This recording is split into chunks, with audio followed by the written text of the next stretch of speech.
Point हम शुरू करा रहे हैं मैथमेटिक्स का। हालांकि यहाँ से अगर आप इस गणित की अवधारणा को समझें, दो चर वाले रैखिक समीकरण, तो इस तरीके के प्रश्न आप भिन्न भिन्न एग्जामों में देखने को आपको मिल सकते हैं। तो आज की कक्षा में हम दो चर वाले रैखिक समीकरण में समझेंगे संख्यात्मक प्रश्न वाले, कोण वाले, आयत त्रिभुज वाले, और सवाल बनता कैसे है, उसका शॉर्ट क्या होगा, उसका लॉन्ग क्या होगा, ये सारी चीजें आज हम इस यूनिट में समझ पाएंगे।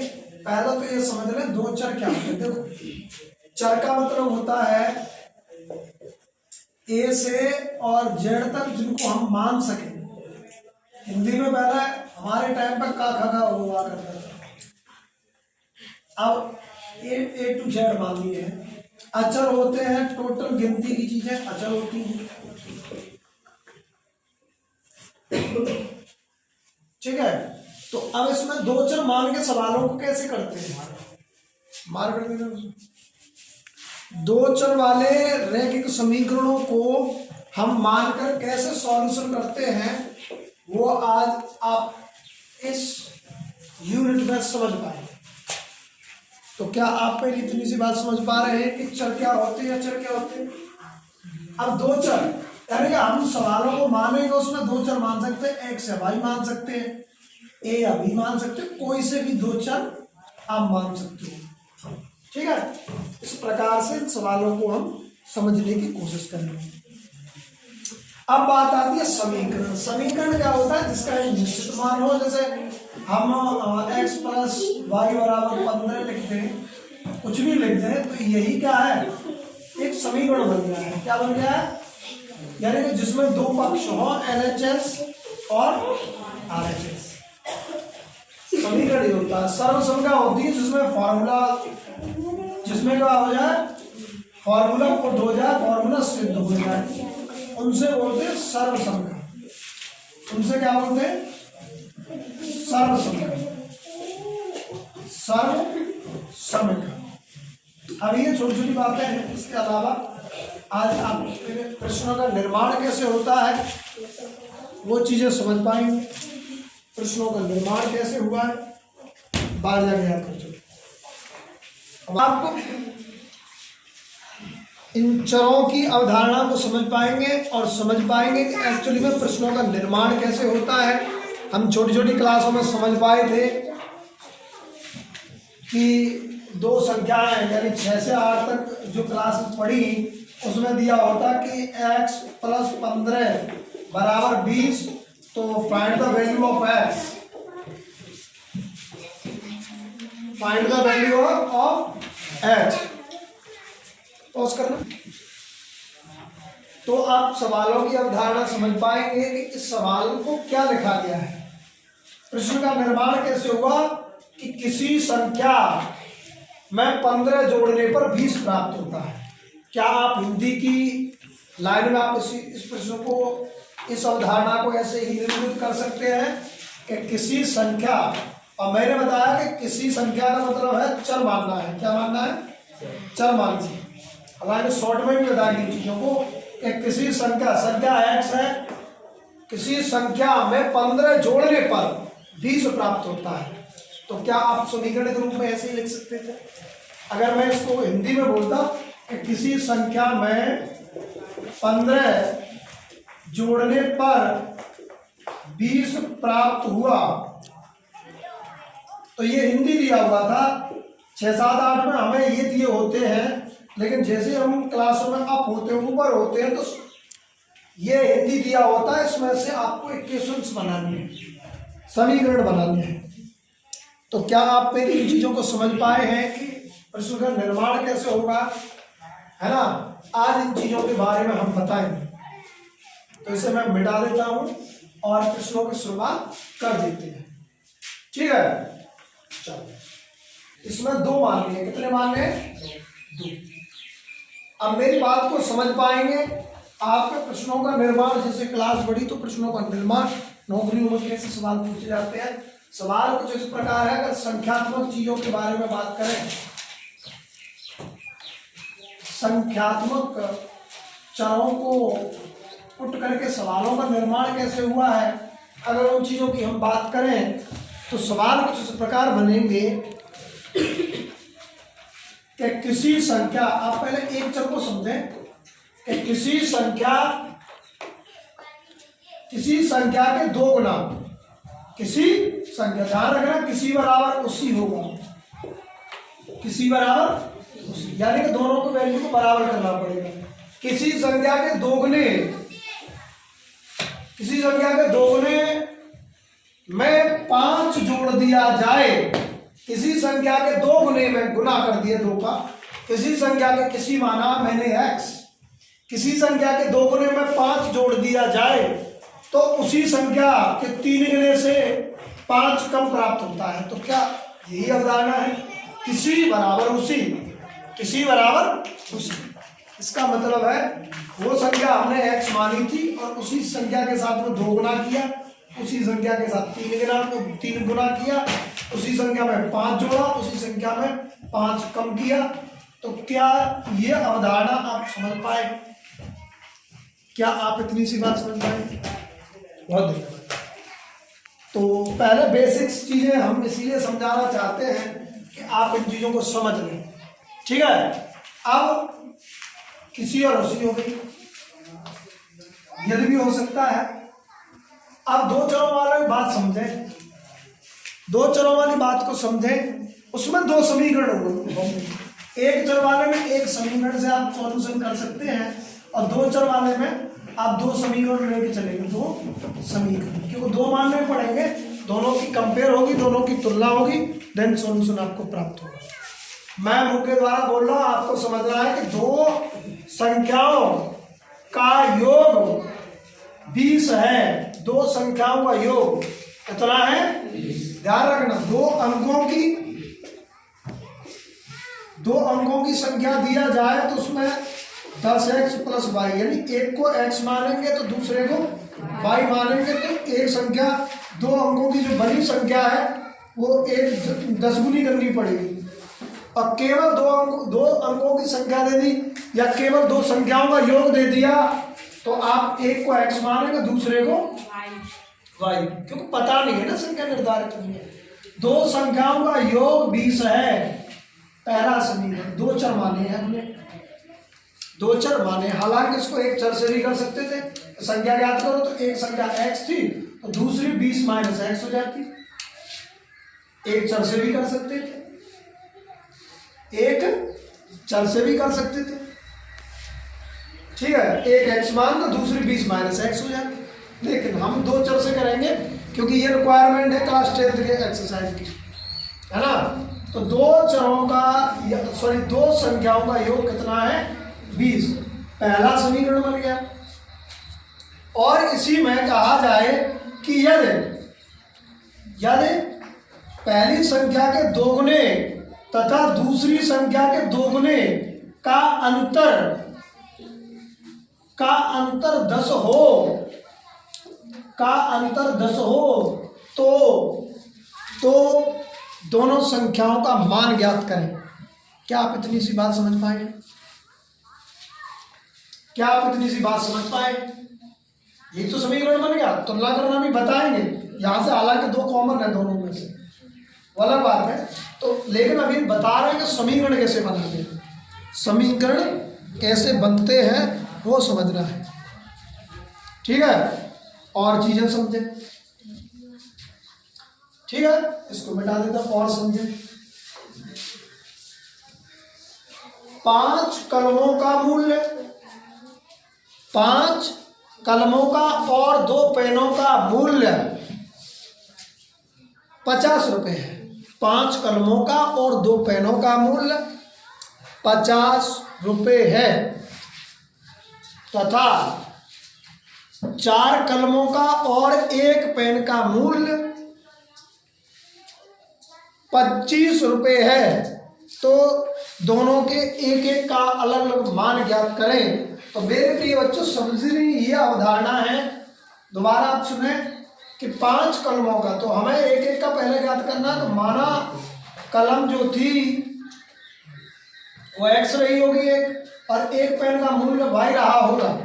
तो 5 कलमों, एक का x था तो 5 का 5x प्लस 2 पेनों का मूल्य 50 रुपये है। बात समझना मैं क्या कहना चाह रहा हूँ। अवधारणा क्या प्रस्तुत करते हैं, वो सवाल कैसे बनाने, समीकरण का निर्माण कैसे करना है। तथा 4 कलमों का, 4 ये कलम है, ये पेन है, दोनों सामान लेने गए, और एक पेन का मूल्य 25 रुपये है। दोनों समीकरण बन गए। तुलना करना बताएंगे। तो क्या आप इतनी सी बात समझ पाए हैं? तो क्या आप समीकरण बनाना समझ पाए हैं? इतनी सी बात है। अब सवाल यहां से प्रारंभ करते हैं। एक्सरसाइज दे देता है। समीकरण ऐसे बनेंगे, तुलना करेंगे तो उसमें क्या करेंगे, किसी एक चर के मान बराबर कर लेंगे। जैसे याद है कि यहाँ 2 है, यहाँ 1y है, तो 2 का गुणा करना पड़ेगा यहाँ। तो क्या करेंगे, पूरे समीकरण में 2 का गुणा होगा, तभी बराबर हो सकते हैं। या आप ऐसे समझें कि अगर आप x को बराबर करें तो यहाँ 5 है, यहाँ 4 है, दोनों को बराबर करने के लिए क्या करना पड़ेगा, नीचे वाला गुणांक है उसका ऊपर गुणा करना पड़ेगा, जो ऊपर है उसका गुणा नीचे करना पड़ेगा पूरे समीकरण में। तो देखो 5 का 20, 5 का 20, तो दोनों समीकरणों के एक मान एक चर बराबर हो जाएगा, दूसरे चर का मान निकल के आ जाएगा। ये होती है तुलना। ठीक है, तो क्या आप इतनी सी बात समझ पाए हैं? बहुत धन्यवाद। क्या आप मेरी इतनी सी बात समझ पाए हैं? ठीक है, अब संख्यात्मक प्रश्नों का सॉल्यूशन स्टार्ट कर दीजिए। सवाल कुछ इस प्रकार लिखा हुआ है, पॉज कर लो, लिख लेते। सवाल प्रारंभ है तुम्हारी एक्सरसाइज के, और हर एक एग्जाम में ऐसे प्रश्न आते हैं। कोई भी एग्जाम हो, संख्यात्मक चीजों को समझना जरूरी है ना। हालांकि इसके बाद शॉर्ट में अभी तुरंत ही बताएंगे तुम्हें। देख, दो संख्याओं का अंतर 26 है। 2 संख्याओं का, और हमारा टॉपिक ही है 2 चर वाले रैखिक समीकरण। एक संख्या दूसरी संख्या के 3 गुनी है। देखो पहला सेंटेंस को आप ऐसे समझें, पहले सेंटेंस में क्या दिया, 2 संख्याओं का अंतर 26 है, और लास्ट के सेंटेंस में देखो संख्या पूछ रहा है, संख्या याद करो। तो लास्ट में पूछ रहा है, 2 पूछी है, एक को x माना और दूसरे को क्या माना, y। ठीक है, अब पहले सेंटेंस में जाओ, 2 संख्याओं का अंतर कितना दिया है, अंतर बताओ बेटा कितना दिया है, 26। समीकरण फर्स्ट बन गया। अब क्या करा, एक संख्या दूसरी संख्या के 3 गुनी है। एक संख्या x थी, दूसरी y, तो एक संख्या दूसरी की कितनी गुनी दे दी है, 3 गुनी दे दी। यही तो किया क्वेश्चन में। अगले सेंटेंस में, पहले सेंटेंस में 2 संख्याओं का अंतर 26 था। एक संख्या दूसरी संख्या की 3 गुनी है। एक संख्या दूसरी संख्या की 3 गुनी है। जैसा सवाल में कहा है ना, वैसा ही हमने किया है। तो आप देखो दूसरे समीकरण में, और मैंने बताया तुलना करने से क्या हो सकता है, मान निकल के आ जाता है। लेकिन आप देखें इसमें x और y का सीधा सीधा संबंध दिया है कि x की जगह पर भैया आप क्या रख सकते हो, y। ध्यान रखना, जब 2 समीकरण दिए हो, समीकरण फर्स्ट में समीकरण सेकंड में, दोनों की तुलना करेंगे। तुलना करने की 3 विधि हो सकती हैं, प्रतिस्थापन, प्रतिच्छेदन और विलोपन। हाँ, तो आप इसमें देखें कि अब क्या करेंगे, पहले समीकरण से किसी एक का मान निकालेंगे और दूसरे में उसको पुट कर देंगे। यहाँ हम दूसरे समीकरण से इतना समझ पाए हैं कि x की जगह पर हम क्या रख सकते हैं, 3y। क्या रख सकते हैं, 3y माइनस y बराबर 26। 3y से 1y गया, कितना y बचा, 13 दूनी y का मान कितना हो गया, 13। अब किसी भी y का मान 13 है, अगर इस समीकरण में x माइनस 13 रख दें तो 13 इधर माइनस का इधर का हो जाएगा, प्लस का, किसका हो जाएगा, तो कितना हो गया, 39। कितना हो गया, 39। क्या आप इतनी सी बात समझ पाए हैं? इतनी सी बात समझ पाए हैं आप मेरी? परेशान नहीं होना, डरना नहीं है। केवल दो चीजें पूछ रहा है तो दोनों के, अगर तीन पूछता तो जेड तक पहुंच जाते, आगे मतलब क्लासेस बढ़ेंगी, इस तरह बढ़ता चला जाता है। ठीक है, अगर कहे अनुपात दिया है तो भट्टे में कर लो। ठीक है, क्योंकि मैंने 3D जो एक्सरसाइज कराई है ना बेलन शंकु, आप जो भी बच्चे जिस एग्जाम की तैयारी कर रहे हैं 3D एक्सरसाइज जो मैंने कराई है उसको एक बार देख लें, एक बार रेखा को चेक कर लें, क्यों करा दी है मैंने, जो करा दी उसको एक बार चेक कर लें, क्योंकि हर चीज हर जगह पर काम आती है। तो बात समझ पाए आप मेरी? एक संख्या का मान 39 है, एक संख्या का मान 13 है।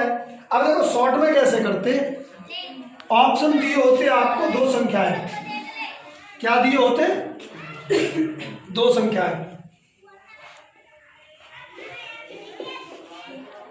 पहला ऑप्शन 18 और 54, दूसरा ऑप्शन बेटा याद है 18 54। देखो शॉर्ट में कैसे करते इसी प्रश्न को, 18 54, दूसरा दिया होता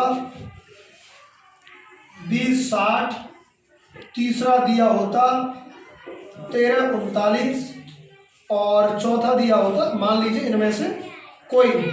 तो आप इस सवाल को शॉर्ट में कैसे चलते, आप इस सवाल को शॉर्ट में कैसे करते?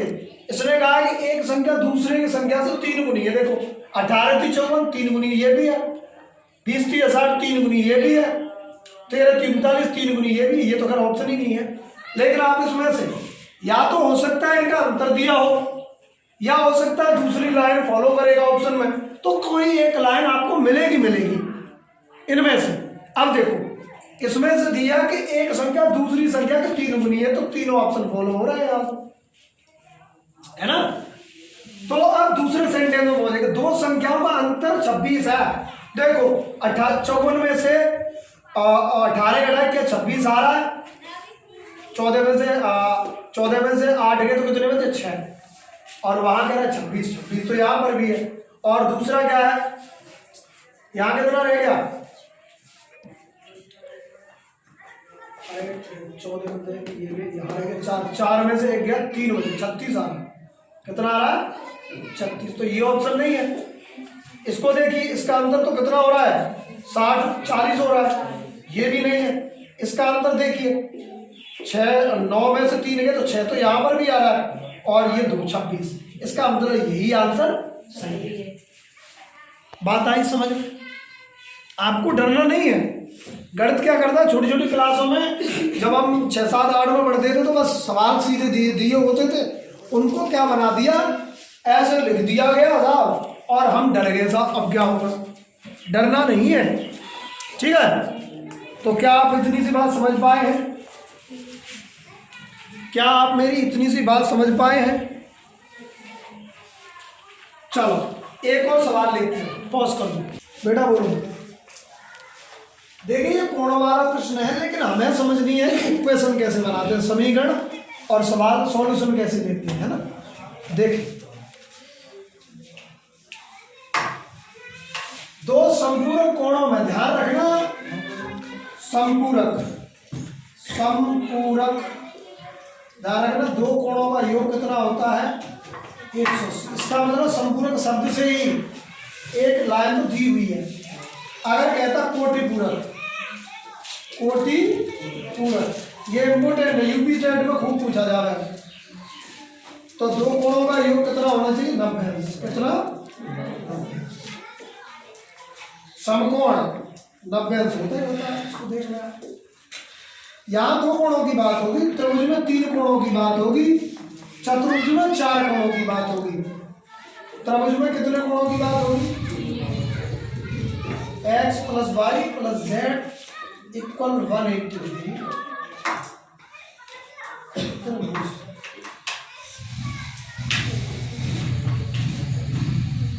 चतुर्भुज x + y + z + और मान p मान 360। ये कुछ चीजें थी। सवाल हालांकि संपूरक से पूछा गया है, तो इसमें पहली लाइन तो ये क्लियर हो गई है कि दोनों कोणों का, क्योंकि दोनों का मान पूछ रहा है तो दोनों का योग कितना होना चाहिए 180। ये तो दिया हुआ है, ये तो ये कहने की आवश्यकता नहीं, एक समीकरण तो उसमें नाम से ही दे दिया कि दो समपूरक कोणों में, तो समपूरक दो कोणों का योग 180 अंश होता है। एक तो समीकरण पहले ही मिल गया है। अगर कह देता कि दो कोटिपूरक कोणों में, तो कोटिपूरक का मतलब x + y = 90 दिया होता। ठीक है, तो एक लाइन दी हुई है इसमें। अब चलते हैं अगली लाइन में। कहना चाह रहा है कि दो समपूरक कोणों में मैं बड़ा कोण छोटे कोण से 18 दिखे। मान लो ये छोटा है और ये बराबर कर लो। हमेशा जब दो चर वाली बात हो, किसी और उसी की बात हो, तो हमेशा बराबर कर लो इन चीजों को। चलो अब कह रहा है कि बड़ा कोण छोटे कोण से 18 अधिक है। बड़ा कोण किसी को भी मान लो इसमें से, और जिसको अधिक करना है वहां 18 लिख दो। बड़ा कोण छोटे कोण से कितना अधिक है? अगर कहता कि सब 18 कम है तो माइनस कर लेते। अगर कहता अभी इस वाले इससे पिछले वाले सवाल में कहा था कि एक संख्या दूसरे की 3 गुनी है, 3 का गुणा कर दिया था। अगर कहता कि एक संख्या दूसरे का क्या है, आधा है, तो बट्टे 2 कर लेते। तिहाई करता तो 1/3 कर लेते। चौथाई करता तो 1/4 कर लेते, है ना। 2/3 है, 2 गुणा 2/3 कर लेते। तो क्या आप मेरी इतनी सी बात समझ पाए? ठीक है, तो अब बात वही है कि x की जगह पर कितना रखना है। क्या रखना? x बराबर हो जाए चाहे y बराबर हो जाए, पहले समीकरण में उसका मान रखना है। क्या रखना है? मान। क्या आप इतनी सी बात समझ पाए हो? x की जगह पर क्या रखते हैं हम यहाँ पे? y + 18। यहाँ प्लस में y दी हुई है, केवल x की जगह पर ये रखा है बस, बराबर 180। 18 इधर का आएगा, प्लस का है, 1/1 2y हो गई। ध्यान रखना, चर बराबर अचर करते हैं। क्या करते हैं? जब मान ज्ञात करना हो किसी एक चर का, तो चर बराबर अचर करते हैं। इसका मतलब है गिनती की चीजें एक तरफ और अचर यानी एबीसीडी वाली चीजें एक तरफ कर लेते हैं, किसी एक का मान निकालना हो तो। ठीक है, तो 1/1 2y हो गई। 18 इधर प्लस का था, इधर का हो गया माइनस का। कितने अंश बचा बताइए? कितने अंश बचे? इसको मिटा देता हूँ। कितने अंश बचा बेटा? 162। 2y = 162। 2 इधर गुणा में 2 से इसको काटा, 8 दूनी 16, 8 2 1, तो एक कोण आ गया 81 अंश। कितना आ गया? y का मान कितना प्राप्त हो गया बताइए? 81। और 81 में अगर 18 जोड़ दें तो कितना हो गया?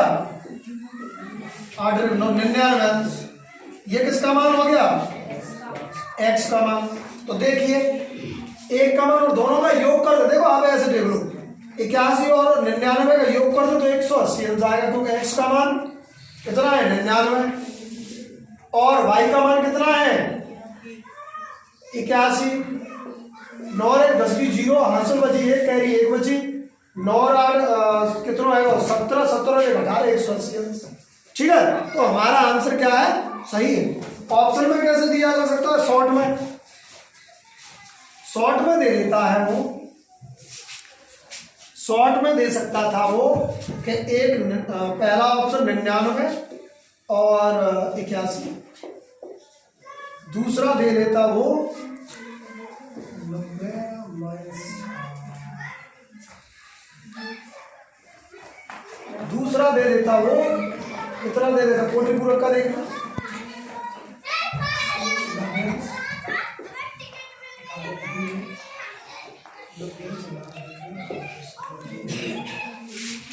पॉज करना 1 मिनट में, समीकरण प्ले कर दी।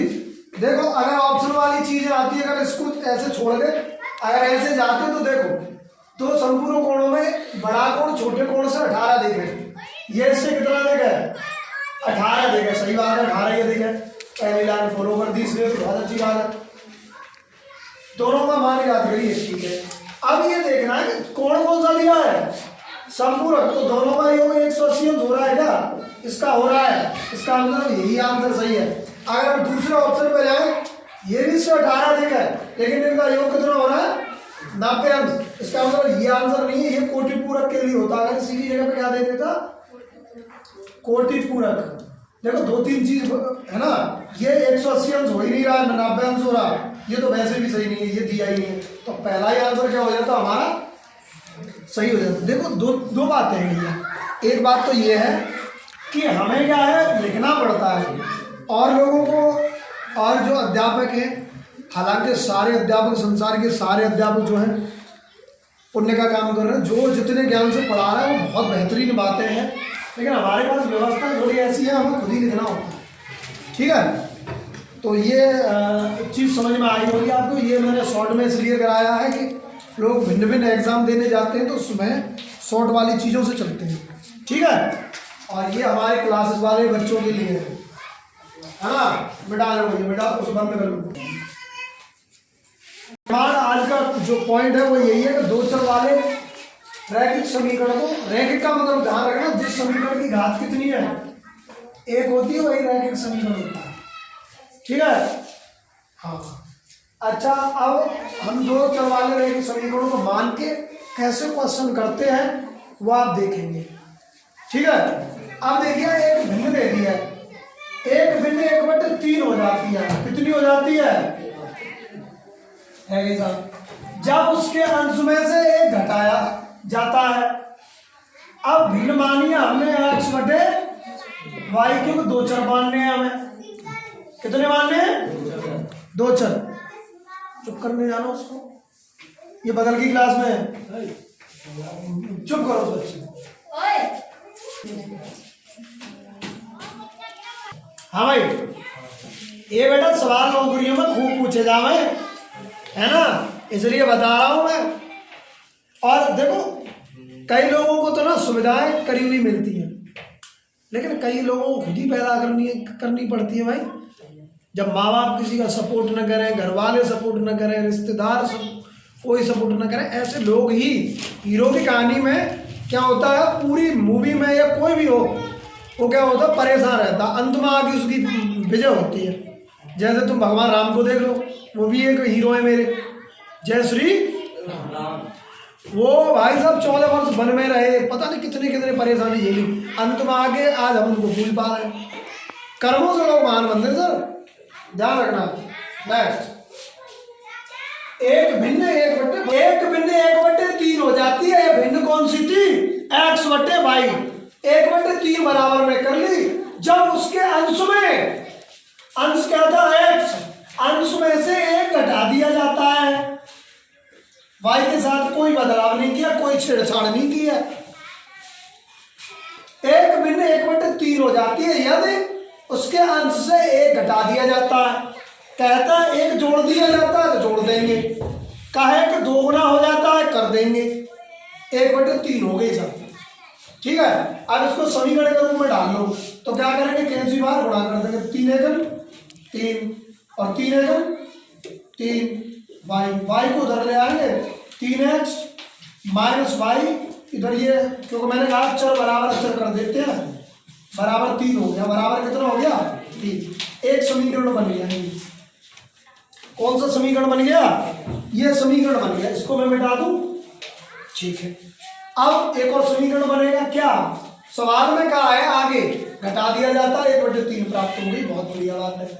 और वही 1/4 हो जाती है, वही भिन्न कौन सी भिन्न है, x/y 1/4 हो जाती है। कब? अब देखो कहाँ बदलाव की ओर कह रहा है, कहाँ छेड़छाड़ करनी है, जब हर में 8 जोड़ दिया जाता। हर में कितना जोड़ दिया जाता? 8। क्या आप इतनी सी बात समझ पाए हैं? ठीक है, क्रॉस मल्टीप्लाई करेंगे, 4x हो गया और ये कितना हो गया y + 8, y इधर ले गए माइनस y बराबर कितना हो गया 8।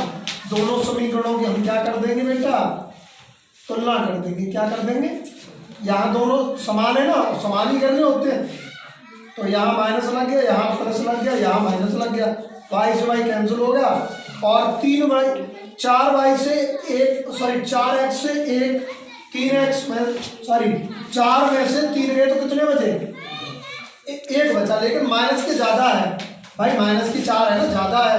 8 में से 5 3 गए तो कितने बचे? 5 बचे गिनती साइड में, लेकिन माइनस के 8 था तो माइनस के ज्यादा है। माइनस से माइनस क्या हो गया? कैंसिल। तो x का मान कितना प्राप्त हुआ, यानी अंश कितना प्राप्त हुआ? 5 प्राप्त हुआ। कितना प्राप्त हुआ? 5। किसी भी समीकरण में अगर देखो यहाँ, ठीक है, अब किसी भी समीकरण में इसका मान रख दो। कहाँ रख दूं मैं? यहाँ रख देता हूँ, है ना, इसी में रख दूं। 3x की जगह 5 हो गया, 5 दिया 15, -3 बराबर y हो गया। और 15 में से 3 के कितना हो गया? y का मान कितना प्राप्त हो गया? 12। और x का मान कितना प्राप्त हो गया? 5 प्राप्त हो गया, है ना। तो भिन्न क्या बन गई? एक्चुअली में क्या मानी थी हमने? x बटे y, और भिन्न बन गई 5 बटे 12। ठीक है, तो 5 बटे 12 आंसर सही है। अब इसको पुट कैसे करेंगे? ठीक है, अब कह रहा है पहले समीकरण से पहले क्वेश्चन में जाके पता कर लो कि हमारा आंसर सही है कि नहीं। वह भिन्न, यानी कि 5 बटे 12 भिन्न में 1 बटे 3 हो जाती। कब होगी? जब उसके अंश में से ये घटा दिया जाए। अंश क्या था? 5 था, 5 में से 1 गया, कितना बचा? 4। 12 के साथ कोई बदलाव नहीं किया पहले समीकरण में ही। 4 का 4 थी 12। देखो 1 बटे 3 आया कि नहीं आया? इसका मतलब है 5 बटे 12 ही हमारा आंसर सही है। क्या